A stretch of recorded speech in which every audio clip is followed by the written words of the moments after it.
죽이는 인생과 살리는 인생이라는 제목을 함께 말씀을 나누도록 하겠습니다. 2010년 4월 초에 서울 서초동 가정법원 소년법정에서 재판이 있었습니다. 16세 A양이 피고로 재판에 서게 됐는데 친구들과 함께 오토바이를 훔친 혐의로 법정에 서게 되었습니다. A양은 한 차례 소년법정에 섰던 전력이 있기 때문에 소년보호시설 감호 위탁을 선고받을 위기에 있었습니다. 그런데 이 재판을 맡은 김귀옥이라는 여성 판사, 부장판사님이 이 A양에게 불처분 결정을 내렸습니다. 처분을 하지 않는 결정을 내린 거죠. 그리고 A양에게 법정에 일어서서 외치기를 주문했습니다. 그러니까 이 김귀옥 부장판사가 그 A양한테 일어서라고 그랬습니다. 일어선 다음에 내가 하는 말을 크게 따라하라고 그랬습니다. 그러면서 이 부장판사가 이렇게 말했습니다. 나는 세상에서 가장 멋지게 생겼다. 뜻밖의 일이 벌어지니까 이 아이가 이제 너무 이제 뜻밖의 상황이라 나는 세상에서 가장 멋지게 생겼다라고 이제 작은 목소리를 따라했습니다. 그러니까 이 부장판사님이 더 크게 따라하라고. 나는 무엇이든 할 수 있다. 그랬더니 여자 A양의 목소리 점점 커졌어요. 나는 무엇이든 할 수 있다. 나는 이 세상에 두려울 게 없다. 점점 커졌어요. 그리고 부장판사가 이 세상은 나 혼자가 아니다. 크게 따라하는데 이 부분에서 울컥 울음이 터져버렸어요. 이 A양이. 이 김 부장판사가 이 불처분 판결을 내린 이유는 이 A양이 원래 모범생이었는데 남자 학생들한테 집단 폭행을 당하고 난 다음에 큰 충격으로 삶이 망가졌어요. 엄마는 진료받다가 마비 증세 오고 그래서 정상적인 학교 생활을 못하고 그때부터 어긋나서 이미 망가진 인생 돌이킬 수 없다고 생각한 거예요. 그리고서 비행 청소년들과 같이 지내다가 이렇게 오토바이 훔치는 일, 그런 다른 범과도 저지르다가 이 자리에 선 겁니다. 그 내용을 그 전에 이제 판사는 다 알고 있죠. 그러니까 판사가 그 방청객에게 이렇게 말해요. 이 아이는 오늘 피고자로 재판에 서 있습니다. 그러나 이 아이가 어떤 일을 당해서 이 자리에 서 있는 줄 안다면 누가 이 아이에게 가해자라고 쉽사리 말하겠습니까? 이 아이의 잘못이 있다면 자존감을 잃어버린 것입니다. 라고 핵심을 잘 찝으셨어요. 그래서 자존감을 찾게 하는 처분을 내린 것입니다. 라고 큰 소리로 자존감을 회복하는 말들을 따라하게 한 것입니다. 장례가 너무 숙연해졌죠. 그래서 그 A양한테 법대로 나오라고 그랬습니다. 이 앞까지. 그리고 나서 이제 좀 더 가까이에서 그 A양에게 얘기를 건네줍니다. 이 세상에서 누가 제일 중요할까? 그건 바로 너야. 그 사실만 잊지 않으면 돼. 지금처럼 그 사실 잊지 않으면 지금처럼 힘든 일을 당할지라도 이겨낼 수 있을 거야. 그리고서 이제 손을 내밀라고 그랬어요. 손을 꼭 잡으면서 좀 거리감이 있잖아요. 그래서 손을 잡으면서 이 법대가 없으면 너를 꼭 안아줬을 거야. 근데 이 법대가 가로막혀서 이 정도밖에 못 해주겠구나라고 했어요. 근데 그 판사님의 마음이 그대로 전달이 됐어요. 그래서 이 광경을 지켜보던 방형제 그 A양의 어머니가 펑펑 울기 시작했어요. 펑펑 울기 시작했어요. 여러분, 법의 최종 목적이 뭘까요? 사람을 살리고 새롭게 세우는 것입니다. 여러분, 우리가 요한복음 오늘 8장을 읽었는데 너무 유명한 스토리잖아요. 근데 마가복음 3장에 보시면요. 마가복음 3장 1절 6절에 이런 이야기가 나와요. 예수님이 회당에 들어가셨는데 안식일에 회당은 오늘날로 말하면 교회라고 보시면 됩니다. 거기서 이제 말씀도 가르치고 이런 일이 있거든요. 회당에 들어가 보니까 한편에서 손 마른 사람이 보인 거예요. 예수님 눈에. 오늘날로 말하면 중풍병자로 생각하시는데 중풍이 오셔서 한쪽이 이제 마비가 되셔서 손을 못 쓰시는 사람이 있는 걸 봤어요. 이제 보자마자 측은한 마음이 든 거예요.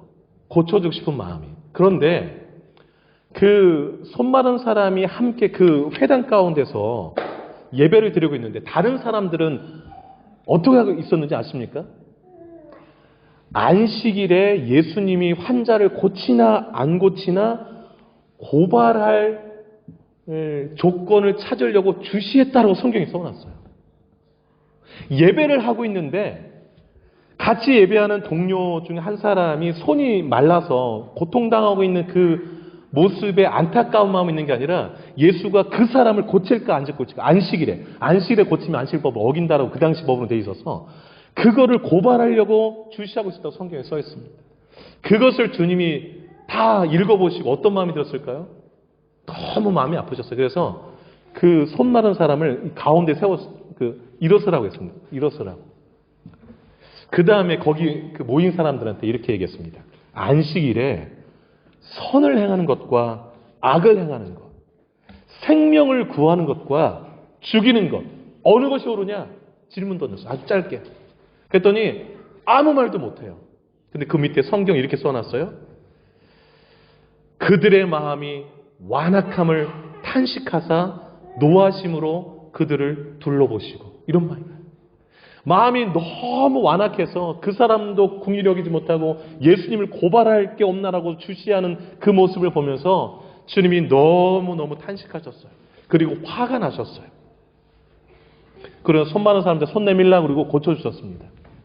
그런데 그 스토리에 맨 마지막 6절이 너무 제 마음을 아프게 해요.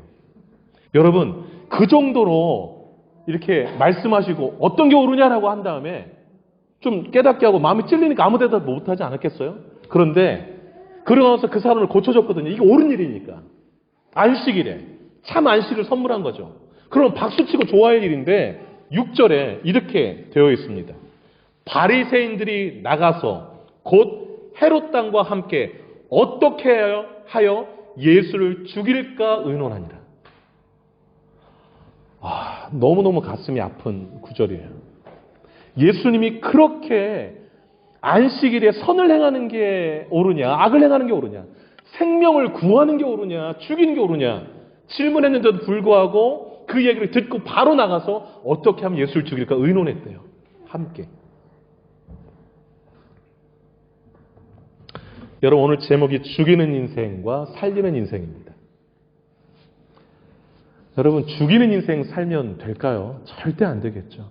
다른 사람을 죽이는 인생 사는 것은 자기도 죽이는 것입니다. 여러분, 성경은요, 우리를 향해서 살리는 인생을 살라고 도전해요. 오늘 이 요한복음 8장 너무 유명한 이 스토리, 가늠하다 현장에 잡힌 여인을 끌고 예수님께 나와왔을 때에 예수님을 시험하러 왔거든요. 그 상황을 예수님이 핸들링 하시는 모습 속에서 어떤 인생이 죽이는 인생이고 어떤 인생이 살리는 인생인가, 그 차이는 무엇인가를 살펴보면서 우리의 삶을 돌아보고 우리가 살리는 인생을 살려면 어떻게 해야 되는가를 좀 발견할 수 있기를 바랍니다. 첫째로요, 죽이는 인생은 사람을 이용하고 함정에 빠뜨립니다. 그러나 살리는 인생은요, 사람을 용서하고 새롭게 합니다. 그것을 오늘 본문이 보여주고 있습니다. 여러분, 오늘 본문에 사람을 고발하고 죽이는 편에선 사람들의 모습을 보시기 바랍니다. 3절 보시면 그 가늠하다 현장에 잡힌 여인을 끌고 온 사람들이 나오는데 서기관들과 바리새인들이 음행 중에 잡힌 여자를 끌고 와서 가운데에 세우고 그랬습니다. 그 여인을 끌고 온 사람들을 소개하는데 서기관들과 바리새인들이었다 그럽니다. 서기관들은 율법을, 성경을 막 연구하고 가르치는 사람들입니다. 바리새인들은 성경대로 내가 가장 잘 지킨다라고 자부심 있던 사람들입니다. 그들이 그 음행 중에 잡힌 여인을 끌고 예수님께 온 것입니다. 근데 왜 끌고 왔을까? 예수님께 6절에 끌고 온 이유를 설명합니다. 6절 보세요. 그들이 이렇게 말함은 고발할 조건을 얻고자 하여 예수를 시험하리라. 이 가늠하다 현장에 잡힌 이 여인을 이용해서 예수를 고발하려고 시험하러 데려온 거예요. 죽이는 인생을 사는 사람은요, 사람을 이용의 대상으로 봅니다. 그리고 사람을 함정에 빠뜨리려 합니다. 그래서 하나님이 기뻐하시는 모습이 아니에요. 여러분, 5절을 보세요. 예수를 함정에 빠뜨리면서 그들이 율법을 들며 어기면서 한 말이 이것입니다. 율법에 정통한 자들. 5절 보세요. 모세는 율법에 이러한 여자를 돌로 치라 명하였거니와 선생은 어떻게 하겠나이까? 예수님을 완전 코너로 본 거예요. 이 여자 어떻게 하시겠습니까? 당신도 유대인이 율법 잘 알지요? 모세 오경 잘 알지요? 모세는 이런 여자, 가늠하다 현장에 잡힌 여자 돌로 쳐 죽이라고 그랬는데 당신은 어떻게 하라고 말하시겠습니까? 라고 하는 거예요. 만일 예수님이 돌로 쳐라 그러면 로마법을 어기는 거예요. 당시의 로마법은 가늠한 여자를 돌로 치는 법이 없었습니다. 그 돌로 치라고 하면 로마법에 저촉되는 거예요. 그러면 돌로 치지 마라 그러면 율법을 어기는 것이 되는 거예요. 그래서 이러지도 못하고 저러지도 못하는 함정에 예수님이 빠진 것이지요. 죽이는 인생 사람들이 바로 이렇게 해요. 자신의 목적을 이루고자 사람을 이용하고 함정에 빠뜨립니다. 매우 비열하죠. 근데 예수님의 모습을 한번 보실까? 오늘 본문에 나타나는 예수님의 모습은 어떻습니까? 가늠하다 현장에 잡혀온 여인을 데려왔으니 그 자리에 처음 보지 않습니까? 그런데 그 여인을 용서하세요. 그리고 새롭게 세우세요. 정반대의 모습이죠. 여러분 10절과 11절 같이 한번 읽어보도록 하겠습니다. 10절 11절 읽습니다. 시작. 예수께서 일어나사 여자 외에 아무도 없는 것을 보시고 이르시되 여자여 너를 고발하던 그들이 어디 있느냐? 너를 정죄한 자가 없느냐? 대답하되 주여 없나이다. 예수께서 이르시되 나도 너를 정죄하지 아니하노니 가서 다시는 죄를 범하지 말라 하시니라. 아멘. 죄 지은 여인을 용서하시고 다시 새롭게 세우시는 예수님의 모습을 봅니다. 여러분, 간음은 죄입니다. 그래서 다시는 가서 죄를 범하지 말라고 말씀하십니다. 이 여인은요, 간음하다 현장에 잡힌 순간 끌려 나올 때 여러분 머리는 다 흥크러졌고 모양이 어떻게 됐을까 한번 상상해 보세요. 끌고 오면서 사람들이 얼마나 많이 또 침뱉기도 하고 얼마나 많이 그랬겠어요. 사회적으로 육체적으로 완전히 죽은 목숨이었습니다.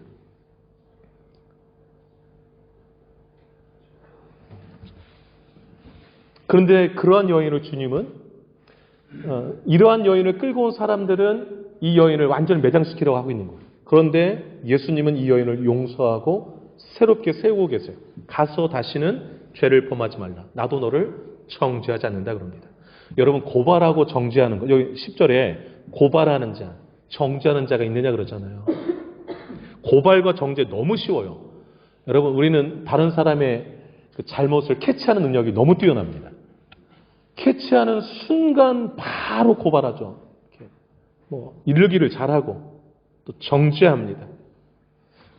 여러분, 그 고발과 정죄는 우리 본성을 잘 이렇게 따르게 합니다. 그러나 용서와 세움은 본성을 거스릅니다. 용서가 잘 안 돼요. 세우는 것도 우리 본성이 원체 악하기 때문에. 여러분, 그 장발장 이야기 너무 잘 하시잖아요. 장발장이 그 누나의 남편이 죽고 나서 그 조카 7명을 이제 누나가 키워야 되는데 너무 힘들어서 조카를 키우려고 열심히 일하지 않습니까, 장발장이? 근데 이제 겨울이 되어서 일거리가 없으니까 아이들이 굶어 죽게 생긴 거예요, 조카들이. 그래가지고 빵을 이제 안 되겠어 빵을 훔칩니다. 근데 훔쳐가지고 걸리죠. 그래서 조사 과정에서 보니까 허가받지 않은 사냥을 했던 게 발각이 돼서 5년 징역을 형을 받아요. 빵 하나 훔치는 거 들켰다가 과거에 이제 허가받지 않고 사냥했다고. 5년 동안 감옥에 들어가서 할 생각을 하니까 그럼 조카들 다 굶어 죽게 생긴 게 떠오른. 그래서 탈출을 몇 번 시도하다가 안 돼가지고서 그 형량이 불어서 19년 형을 받습니다. 19년 동안 감옥에 있게 된 거예요. 19년 다 살고 나서 이제 풀려났습니다. 추록했습니다. 나와 보니까 이제 전과자가 됐죠. 더 살아날 길이 막막하죠. 그때 그 주교를 찾아가지 않습니까? 하룻밤 이제 재워주고 먹을 거 준다고 해서 그 미리엘 주교를 찾아갔는데 먹고 나서 보니까 그 은식기가 이제 눈에 들어와가지고서 저 가져가면 또 이제 살 수 있을 것 같아서 그걸 훔쳐가지고 가다가 또 걸리죠. 어떻게 잘 걸리나 모르겠어요.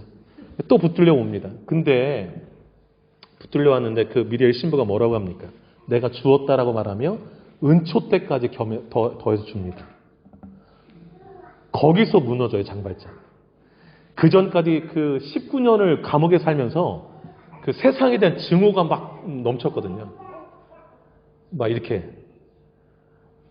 그 조카 살리겠다고 빵 좀 오는 게 뭔 큰 잘못인가. 허가받지 않고 사냥한 거 다 먹이려고 한 것들인데, 그리고 19년 살았으니 너무 막 증오가 있잖아요. 그런데 그런 자신에게 다가온 그 미리엘 신부의 그 용서와 사랑이 완전히 녹여버렸습니다. 그래서 복수심이 다 없어지고 완전 인생의 전환점을 맞아서 새로운 인생을 살게 됩니다. 19년 감옥 생활이 그를 바꿔놓지 못했는데 한 번의 용서와 사랑이 그의 인생관, 가치관 다 바꿔놔 버렸어요. 그런데 여러분, 장발장을 쫓아다녔던 그 형사 아시죠? 그 자베르 형사. 아주 정의 강하게 불탄 사람. 그래가지고서 그 장발장의 죄가 있음을 어떻게 발견하고 또 의심산 게 있어서 쫓아다니다가 장발장을 마침내 찾아내가지고서 그 죄를 들춰냅니다. 그런데 이 과정 가운데서 장발장이 자베르의 목숨을 구해주는 일이 있었거든요. 근데 아무 조건 없이 자기의 목숨을 이렇게 건져준 장발장의 모습과 그냥 무슨 죄 하나도 막 꼬투리 잡아가지고서 죽이려는 자신의 모습을 대비해 보면서 이 사람이 자살해버려요. 이 형사가. 여러분, 지금까지 자신이 해왔던 일에 대한 회의를 느끼게 된 거예요. 이 무조건적인 그 용서 가운데 자신의 목숨을 살려준 일을 경험하면서. 여러분, 이 장발장 스토리가 고발하는 게 있습니다. 비판하는 게 있는데 그게 뭐냐면 그 당시 19세기에 처벌만을 우선시하고 재범 방지와 갱생 여지를 주지 않는 사법제도를 비판한 것입니다. 여러분, 남을 죽이려 하는 인생은 자신도 죽게 됩니다. 남을 살리려 할 때에 자기도 살고 남도 살리는 것이지요. 용서와 사랑이 사람을 바꾸고 죽이는 인생이 아닌 살리는 인생이 세상을 바꿉니다. 한 사람의 인생을 바꿉니다. 여러분, 주님은 오늘 본문 가운데 죽이는 인생 살지 말고 살리는 인생을 살라고 우리에게 교훈하고 계십니다. 여러분, 두 번째로요, 죽이는 인생은 손에 돌을 들고 다닙니다. 돌을. 그럼 살리는 인생은 자기 손으로 행한 일을 들여다봅니다. 이 오늘 본문이 또 우리에게 들려주는 교훈입니다. 오늘 본문을 보시면 가늠하다 현장에 잡힌 여인을 예수님께 끌고 온 사람들 손에는 다 뭐가 들려 있었습니까?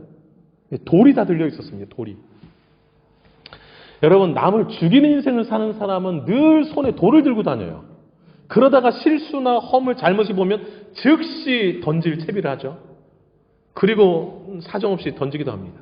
말로 던지기도 하고 여러 가지 형태로 비난, 정죄, 고발 등등. 그런데 이 돌을 든 사람들의 문제점이 뭐냐면 자신들의 죄를 보지 못하는 게 문제예요. 다른 사람의 실수, 죄, 허물은 잘 봐요. 그런데 자기는 못 봐요. 자기 죄는. 여러분, 가늠하다 현장에 잡혔으니 얼마나 화제거리고 그 다음에 막 정죄하고 막 돌 던지기 쉽습니까? 그래서 사람들이 막 몰려듭니다. 따라오면서 길거리에 보이는 돌들 하나씩 주웠겠죠. 그리고서 이제 예수님 앞에 오니까 막 우르르 몰려왔을 것입니다. 금방이라도 돌을 던질 기세예요. 근데 이때 예수님이 어떻게 하셨는가를 주목해 보시기 바라요. 지금 분위기가 험악하잖아요. 막 분위기가 막 이렇고. 그런데 이렇게 몰려와서 막 이제 예수님을 코너로 모이잖아요. 선생은 어떻게 하시겠습니까? 성경 구약 성경에 보니까 돌로 쳐 죽이라고 나와 있는데 선생은 어떻게 했습니까? 분위기 험악하잖아요. 막 분위기가 달아올랐어요. 그런데 6절을 보세요. 6절 한번 읽겠습니다. 6절 시작. 그들이 이렇게 말함은 고발할 조건을 얻고자 하여 예수를 시험함이라. 예수께서 몸을 굽히사 손가락으로 땅에 쓰시니. 이 뒷부분을 주목해 보세요. 예수님 한마디도 안 해요. 당신은 어떻게 말씀하시겠습니까? 말하시오 했더니 예수님 한마디도 안 해요. 만약 예수님 그때 말했다면 바로 돌 날라왔을 것 같아요.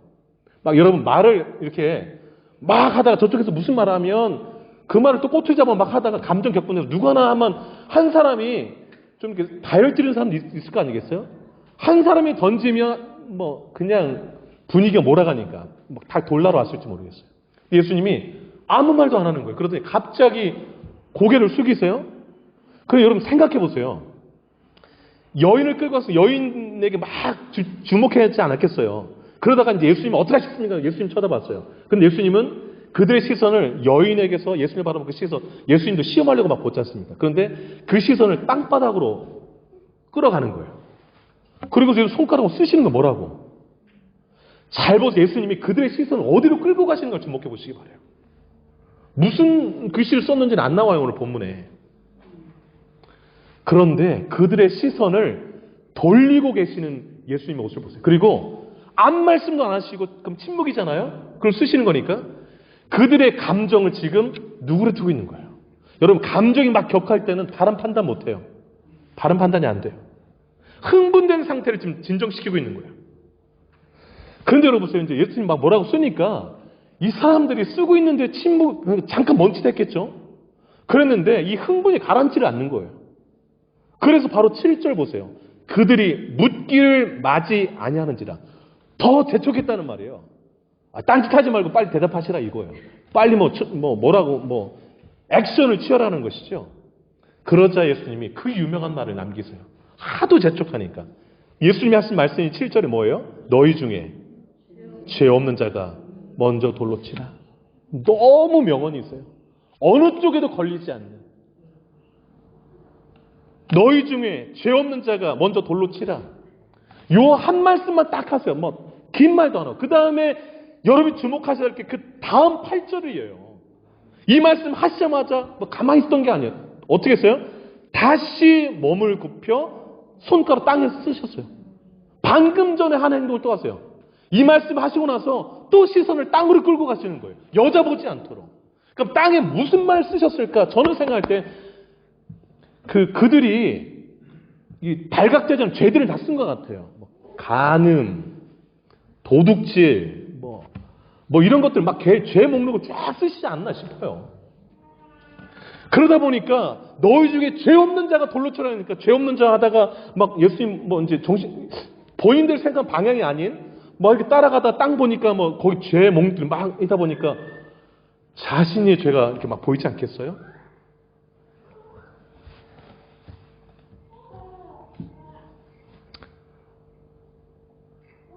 여러분, 예수님의 의도는 이것이었을 것입니다.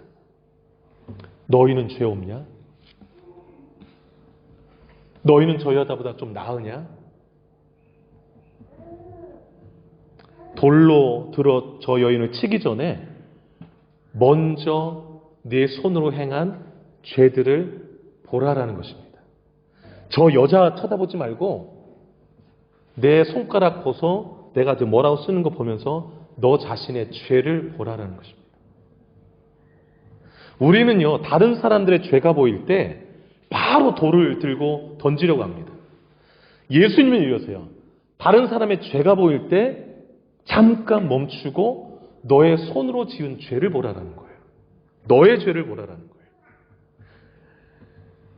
자신은 마치 아무 죄도 짓지 않은 의인인 것처럼 행사하지 말라라는 거예요. 돌 던질 기회만 엿보지 말고 다른 사람의 죄가 드러날 때 너의 죄를 보라라는 것입니다. 정죄의 시선을 돌려 너를 보라라는 것입니다.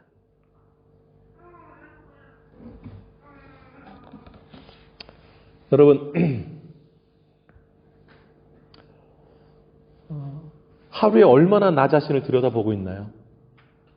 다른 사람에 대해서 이러쿵저러쿵 말할 때가 너무 많지 않습니까? 지적할 때가 너무 많지 않습니까? 그런데 나를 지적하고 너 이러면 안 되지라는 말들은 하루 종일 얼마나 하고 있나요? 비율적으로 한번 생각해 보세요. 죽이는 인생은요, 손에 돌을 들고 다니지만 살리는 인생은 자기 손으로 행한 일을 들여다보며 삽니다. 자기 손으로 행한 일을 들여다보면 죄진 게 너무 많아요. 이 손이 너무 더러워요. 이 더러운 손으로 돌 들고 다른 사람에게 돌을 던진다? 있을 수가 없는 거예요. 그렇게 안 돼요. 왜냐하면 내 손이 더 더러운데. 그래서 나의 손에 더러움을 오면 돌을 내려놓게 돼요. 돌을 들 수가 없는 거예요. 오늘 지금 주님이 하시는 게 그 일하고 있는 겁니다. 너희 중에 죄 없으면 돌로 먼저 쳐봐라는 것입니다.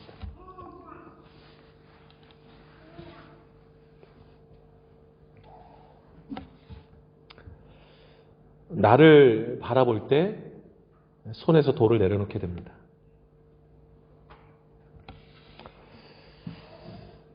손에 돌을 들고 사는 인생이 아니라 내가 손으로 행한 일을 들여다보고 사는 인생 되시기를 주 이름으로 축복합니다. 셋째로, 죽이는 인생은요, 군중의 소리에 휩쓸립니다. 살리는 인생은요, 양심의 소리에 귀 기울입니다. 오늘 본문 9절을 잠깐 보시겠어요? 이렇게 말씀하죠. 그들이 이 말씀을 듣고 양심의 가책을 느껴 어른으로 시작하여 젊은이까지 하나씩 나가고 오직 예수와 그 가운데서는 여자만 남았더라 그렇습니다. 여러분, 이제 그들이 돌을 내려놓습니다. 죽이는 인생에서 살리는 인생으로 바뀌는 장면인 거예요.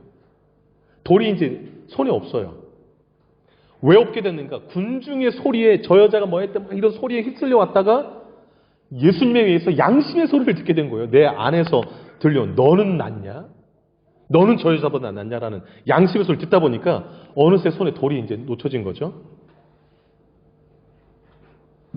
어른부터, 당연히 어른이 더 많이 죄를 졌을 테니까 어른부터 젊은이까지 이제 하나씩 다 떠났어요. 뭘 보여주나요? 죄 안 짓고 사는 사람 아무도 없다는 거죠. 돌 들 사람 아무도 없다는 것입니다. 들키지 않았을 뿐이지 양심은 다 보고 있고 양심의 거울을 비춰보면 다 죄인인 거예요. 다. 누가 감히 돌을 들 수 있습니까? 양심의 소리는요, 가늠한 여자가 아닌 자신들을 보게 만들어줬습니다. 그래서 돌을 들 수가 없죠.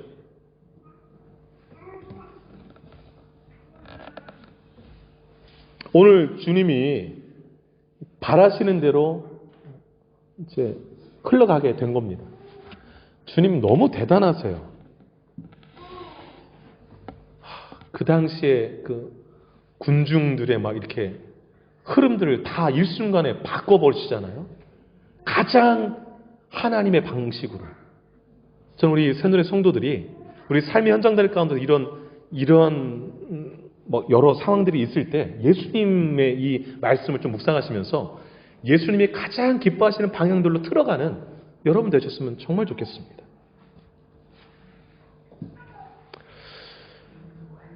여러분, 그 16세기에 폴란드의 유명한 천문학자 코페르니쿠스를 잘 아실 것입니다. 이 사람이 죽을 때 자기 묘비명을 본인이 스스로 썼는데 이렇게 썼다고 해요. 하나님이여, 나는 바울이 가졌던 특권을 구하지도 않습니다. 베드로에게 주셨던 능력을 구하지도 않습니다. 다만 예수님 십자가 지실 때 옆에 있었던 강도에게 베푸신 그 긍휼을 구할 뿐입니다. 그렇게 묘비명에 써놨대요. 마지막 죽으면서도 교훈을 남기고 간 거지, 후대에. 무슨 얘기입니까? 자신은 예수님 한편에는 강도와 별반 다르지 않다는 것입니다. 나는 죄인이다라는 거예요. 그리고 나는 하나님의 긍휼이 필요한 존재다라는 고백인 것입니다. 여러분, 구원이, 용서가 어디에 임할까요? 자신의 죄인임을 인정하는 그 사람에게 임합니다. 오늘 가늠하던 현장에 잡힌 이 여인을 왜 용서했을까요? 뭐 숨길 수가 없잖아요. 자신의 죄를. 현장에 잡혀왔으니까. 그리고 끌려왔을 때 얼마나 그 마음 가운데 그 삶을 뉘우치고 있었겠어요? 그러니 주님이 용서를 하시는 겁니다. 다시는 죄를 짓지 말라 하시는 거예요. 새롭게 세우는 것이죠. 여러분, 긍휼이 없었다면 우리는 살아날 수 없었습니다. 구원받을 수도 없었습니다. 주님이 원하시는 것은 긍휼입니다. 용서입니다. 사랑입니다. 양심의 소리를 듣는 것입니다. 군중들의 소리에 휩쓸려 다니는 것이 아니라 하나님의 음성을 듣는 것이죠. 성경의 소리를 듣는 것이죠. 말씀을 좀 정리해 보도록 하겠습니다. 여러분, 에베소서 4장 32절을 보면 이런 말씀이 있습니다. 들어보세요.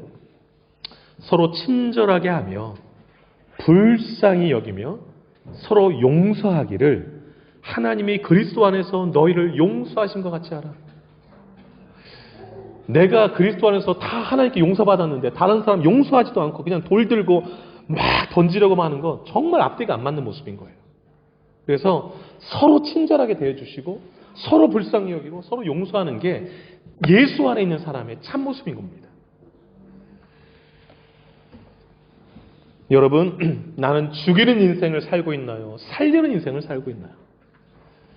사람을 이용하고 함정에 빠뜨리는 자가 아니라 용서하고 세우는 자로 살아가시를 축복합니다. 손에 돌을 들고 다니기보다 내 손이 행한 일을 늘 들여다보며 사시는 여러분 되시기를 바라고, 군중의 소리에 휩쓸리기보다 양심의 소리에 늘 귀 기울이며 사셔서 용서의 본을 보이신 예수님의 그 발자취를 따라가서 주변에 많은 사람들을 살려내는 삶을 사시는 저와 여러분 되시기를 주의 이름으로 축복합니다. 기도하겠습니다. 두 눈을 좀 감아보시죠.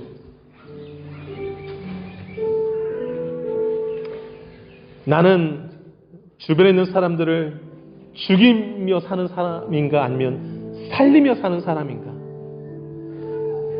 예수님의 모습을 떠올려 보십시오. 성난 돌든 군중들의 모습을 떠올려 보십시오. 그들 한가운데서 발발 떨고 있는 그 여인의 모습을 떠올려 보십시오. 땅바닥에 글씨를 쓰시며 너희 중에 죄 없는 자가 먼저 돌로 치라 하신 주님의 음성도 귀 기울여 보시기 바랍니다. 죽이는 삶이 아니라 살리는 삶을 살겠노라고 결단하며 기도하는 이 시간 되기를 원합니다. 다 같이 기도하도록 하겠습니다. 기도합니다. 거룩하신 하나님, 거룩하신 하나님, 내 입술의 언어로, 나의 행동으로 얼마나 많은 사람들을 죽이며 돌을 던지며 고발하며 정죄하며 함정에 빠뜨리며 살고 있나요, 주님? 돌을 들다면 나는 아무 죄도 없는 완벽한 의인이어야 할 줄 압니다. 그러나 어른부터 젊은이까지 하나씩 하나씩 돌을 내려놓고 양심의 가책을 받아 다 떠나갔습니다. 죄 안 짓고 사는 사람이 어디 있을까요, 주님? 하나님, 정죄의 마음, 고발의 마음, 돌을 던지라는 마음들 다 버리게 하시고 다른 사람들의 죄를 지적하며 다른 사람들의 허물과 약함과 넘어짐을 바라보고 돌을 던지는 마음이 있다면 오늘부로 다 버리게 하시고 용서의 마음, 새롭게 세워주는 마음을 품고 다가가게 하여 주옵소서. 장발장을 변화시킨 것은 용서와 사랑이었습니다. 19년 동안 감옥 생활이 그를 바꾸지 못했습니다. 증오심, 적개심, 용서와 사랑이 바꿀 수 있고, 이 용서받은 여인이 동일한 죄를 지었을까요? 이 큰 간음죄를 또 지었을까? 아마 짓지 않았을 것으로 보입니다. 하나님 아버지, 하나님 아버지, 거룩하신 하나님, 거룩하신 하나님, 나의 죄를 보지 못하고 다른 사람의 죄를 바라보면서 다른 사람의 삶을 죽이며 나 자신도 죽이는 그 형사와 같은 인생 살지 말게 하여 주시기를 원합니다. 거룩하신 하나님, 사별의 형사는 다른 사람의 죄를 쫓다가 조건 없는 자신의 생명을 건지는 은혜를 받고서 견디지 못하여 사살하는 인생으로 마무리했습니다. 하나님, 남을 죽이려 하면 나 자신도 죽고 다른 사람도 죽이게 됨을 합니다. 주여, 살리는 인생을 살게 하소서. 살리는 인생을 살게 하여 주옵소서. 하나님 아버지, 나로 인하여서 다른 사람이 숨을 쉴 수 없다면, 죽게 된다면 그건 불행한 인생인 줄 압니다. 내가 예수 안에서 용서받고 거듭나고 죄사함 받은 인생 되었는데 여전히 손에 돌을 들고 다른 사람 뭐 잘못한 거 없나 찾고 발견될 때마다 돌을 던지는 우리의 모습은 아닌지요. 용서받은 자로서 용서하며 살게 하소서. 다른 사람을 이용하고 함정에 빠뜨리는 것이 아니라 다른 사람의 허물을 덮어주고 다시 세워주는 그러한 삶을 살게 하소서. 하나님 아버지, 다른 사람의 죄 한 가지가 보이면 내 안에 들춰내지 않은 10가지 죄가 있음을 깨닫게 하시고 그 죄를 회개하게 하시고 주 앞에 더 무릎 꿇게 하여 주옵소서.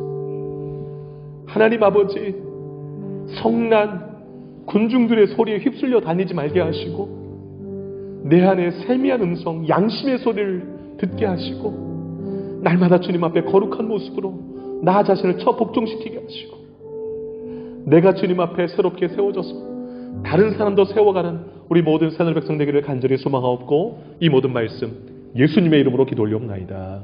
아멘. 다 같이 일어나시겠습니다. 여호와께 돌아가자. 가사 음미하시면서 찬양 드리겠습니다.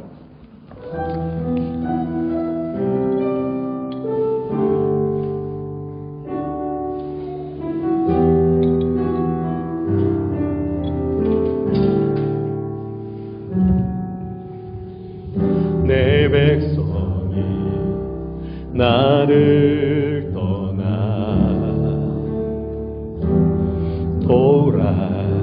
돌아섰지만 내 사랑이 내 백성을 포기 못하니 내 모든 것 내어주고 나 그들을 얻으리라. 여호와께 돌아가자. 우린 돌아서도 그는 변치 않네. 여호와께 돌아가자. 우린 넘어져도 그 사랑 영원하네.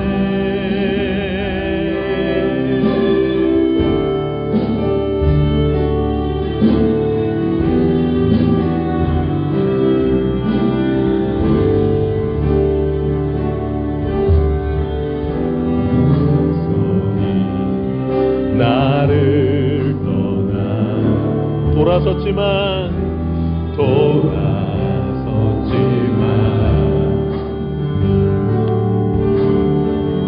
내 사랑 내 백성을 주님 포기 못하니 내 모든 것 내어주고 나 그들을 얻으리라. 여호와께 돌아가자. 우린 놀아서도 그는 변치 않네. 여호와께 돌아가자. 우린 넘어져도 그 사랑 영원한 사랑은 오래 참고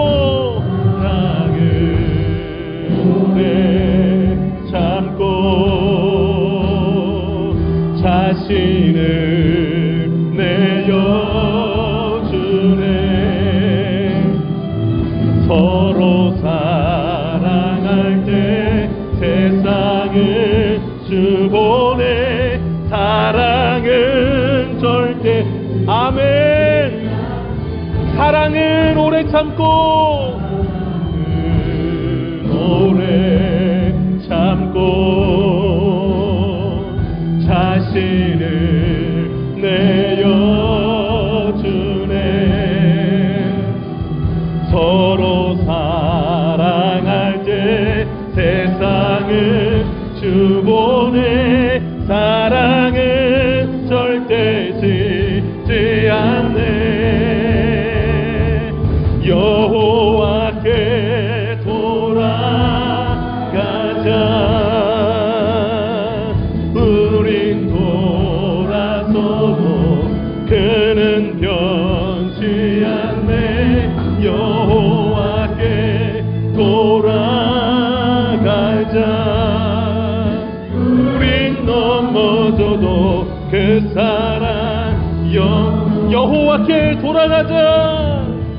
여호와께 돌아가자.